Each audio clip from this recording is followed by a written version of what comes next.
विश्व की महान नारियां, मानवता एवं राष्ट्रीयता प्रेमी। माथा, युद्ध में मात्र युद्धरत देशों के सैनिक ही नहीं मारे जाते, अपरिमित धन ही विनाश कार्य में नहीं लगता, जिससे कि इस सृष्टि को और भी सुंदर बनाया जा सकना संभव था, वरन जीवन भी त्रस्त और व्यथित हो उठता है।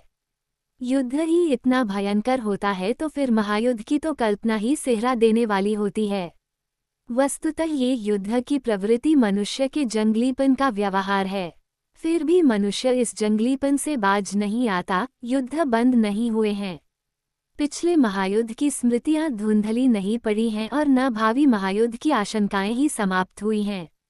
प्रथम महायुद्ध के पीछे जर्मनी के राष्ट्र नायक की संकीर्ण विचारधारा और घृणित महत्वाकांक्षाओं का ही हाथ था।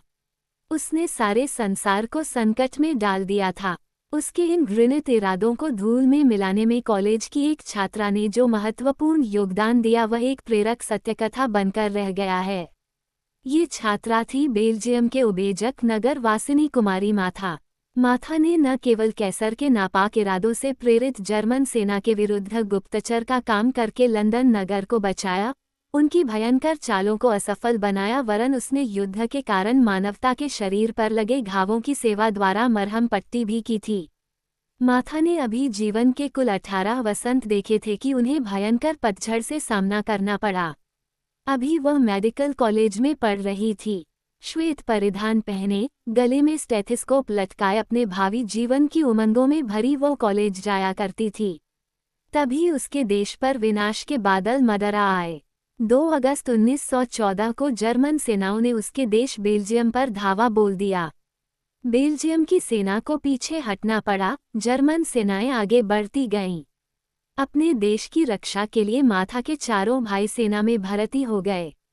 बेल्जियम के अजेय दुर्ग लीज और लाजूर भी जर्मन सेना के अधिकार में आ गए।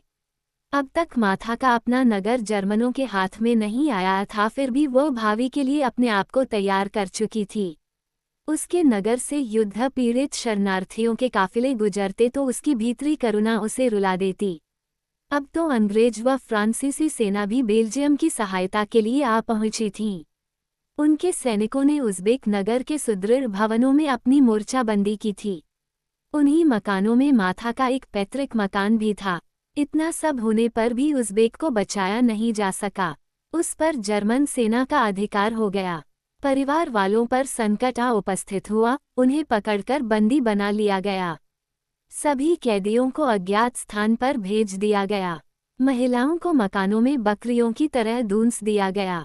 माथा को इस बंदी से मुक्ति मिली नस की वृत्ति अपनी कर।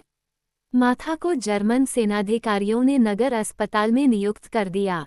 थोड़ी ही समय में उसका स्थानांतर रुला नगर के चिकित्सालय में हो गया। इस युद्धजनक दुरावस्था से उसका हृदय बहुत व्यथित था। युद्ध को रोकना तो उसके हाथ में नहीं था, पर वो युद्ध की भयंकरता को अपनी सीमित सामर्थ्य से कुछ कम तो कर ही सकती थी। उसे अपना कर्तव्य दिखाई दिया रोगियों और घायलों की पूरी निष्ठा से सेवा करना। उसने थोड़े ही समय में अपनी कार्यकुशलता, सुंदर व्यवहार, सेवा आदि से एक और जहां जर्मन अधिकारियों का विश्वास प्राप्त कर लिया, वहीं अपने देशवासियों की सेवा करके कर्तव्य का पालन भी किया। रोगियों में वह लिटिल मदर के नाम से विख्यात हो गईं। युद्ध अपनी जगह है तो सेवा अपनी जगह। मानवता और दानवता के इस संघर्ष में माथा ने मानवता का पक्ष लिया था। वह दिन रात पीड़ितों घायलों की सेवा में लगी रहती थी। कौन बेल्जियम वासी है और कौन जर्मन, इस भेद को उन्होंने भुला दिया। वस्तुतः वे सभी मानव थे जो संकुचित राष्ट्रवाद का शिकार होकर एक दूसरे की जान के ग्राहक बने हुए थे। घृणा को प्रेम से ही जीता जा सकता है, ये सोचकर उन्होंने जर्मन सैनिकों से घृणा करना छोड़ दिया। उसे घृणा थी जर्मन राष्ट्र नायक के संकुचित राष्ट्रवाद से, जिसके कारण जर्मन सेना के भी कितने ही सैनिक मृत्यु के ग्रास हो रहे थे, कितने ही घायल हो रहे थे, कितने ही अपाहिज हो रहे थे। मानवता की इसी पीड़ा को हरने के लिए वह अहनिश सेवा में जुटी रहीं। इन्हीं दिनों उसे अपने सहपाठी का एक गुप्त संदेश मिला। उस संदेश के अनुसार वह निश्चित स्थल पर पहुंची।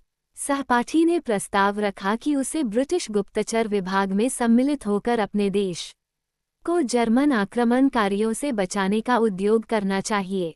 माथा उससे सहमत हो गई। उसने सोचा कि जर्मन सेनाधिकारियों का उसे जो विश्वास प्राप्त हो चुका है उससे वह निश्चय ही लाभ उठा सकती है। वह ब्रिटिश गुप्तचर विभाग में सम्मिलित हो गई। दल में उसका अपना नया नाम रखा गया। अन्य आवश्यक जानकारियां भी उसे दे दी गईं। काम बड़ी जोखिम का था, किंतु वह अपने देश की स्वाधीनता और विश्व शांति की सुरक्षा के लिए बड़ी से बड़ी जोखिम उठाने को तैयार थी। एक दिन उसे अपने विभाग की ओर से सूचना मिली कि इस नगर में शस्त्रास्त्रों व गोला बारूद का विशाल भंडार संचित होता जा रहा है। आवक जारी है, इसका पता लगाना चाहिए ताकि उसे रोकने की कार्यवाही की जा सके।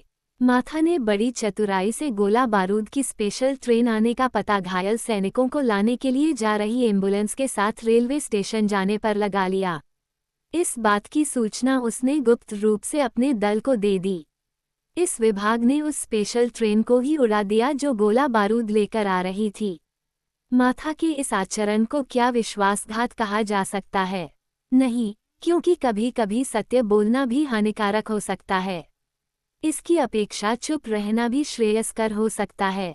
विवेक का प्रयोग मनुष्य को हर समय करना पड़ता है। यहाँ यदि माथा ये सोचकर रह जाती कि उसे जर्मन सैनिकों व सेनाधिकारियों के विश्वास की रक्षा करना चाहिए तो यह अनुचित बात होती। जहाँ सेवा का प्रश्न था वह बेल्जियम वासियों और जर्मन सैनिकों में कोई भेद नहीं करती थी। पीड़ितों की सेवा करना तो मानव धर्म है, पर जो लोग अन्याय और अनीति के पक्ष में हैं उनके साथ वैसा ही व्यवहार तो नहीं किया जा सकता जो न्याय और नीति के पक्षधरों के साथ किया जा सकता है। एक दिन उसके पास ब्रिटिश गुप्तचर विभाग से सूचना आई कि रदाब्रुक नगर में एक ऐसा गुप्त टेलीफोन केंद्र है जहां पर उनके अपने दल का कोई भेदिया सारी खबरें भेज देता है। उस केंद्र को समाप्त करना है। इस विषय में पता लगाना चाहिए। राब्रुक उसके नगर से 20 किलोमीटर दूर था। वहां जाना बड़े खतरे का काम था। माथा ने उन खतरों को मोल लेते हुए अपने प्राणों पर खेलकर इस कार्य को पूरा किया। इसके लिए उसे 1000 झूठ बोलने पड़े, कितने ही वेश बदलने पड़े, एक आदमी को बुरी तरह आहत भी करना पड़ा, पर उसने अपने इस राष्ट्रहित के कार्य को पूरा कर दिखाया। ये कार्य पूरा करके जब वो पुनः अपनी ड्यूटी पर आई तो उसका हृदय धक धक कर रहा था।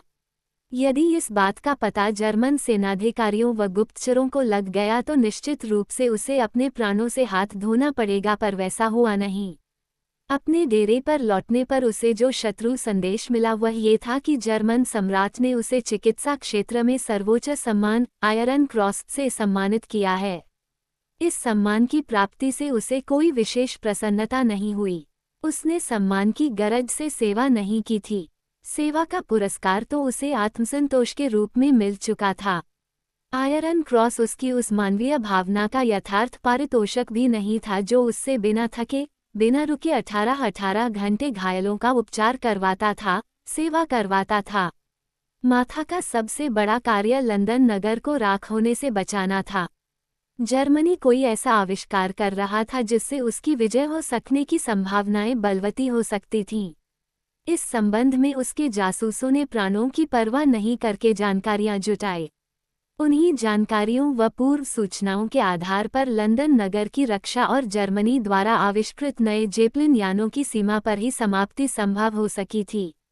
रुला नगर के बाहर स्थित जर्मनी के बारूद गोदाम को उड़ाने के लिए माथा ने अपने एक साहसी साथी के साथ नगर की उन भूमिगत गुप्त सुरंगों में, जहां सांप बिच्छू जैसे कई विषैले जंतुओं ने डेरा जमा रखा था, प्रवेश किया और गोदाम में डायनामाइट रखने का दुस्साहसिक कार्य भी पूरा किया।